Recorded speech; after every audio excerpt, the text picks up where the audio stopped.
जास्त वेळ घेणार नाहीये. आयुष्यात बरीच माणसे भेटतात, काही चांगली काही वाईट, काही कधीच लक्षात राहत नाहीत, पण काही मात्र कायमस्वरूपी लक्षात राहतात.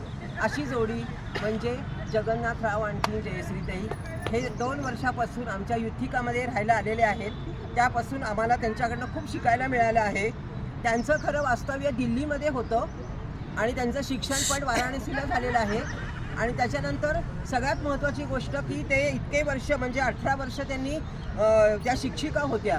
त्यांचे जे शिक्षिकेचे गुण आहेत ते आता त्या लहान मुलांमध्ये श्लोक शिकवून वगैरे सर्व लोकांना वाटत आहेत. म्हणजे हे महत्त्वाचं काम आहे. त्यांना 4 कन्या आहेत, त्याच्यापैकी 3 अमेरिकेमध्ये आहेत आणि 1 इथे आहे. काल पण वाढदिवसाला जेव्हा त्यांचा पुन्हा आमच्या इथं वाढदिवस केला देवळामध्ये, त्यावेळेला त्या हजर होत्या त्यांची मुलगी. आणि अतिशय सुंदर असं त्यांनी त्या वाढदिवसाच्या दिवशी कीर्तनाचा कार्यक्रम ठेवला होता.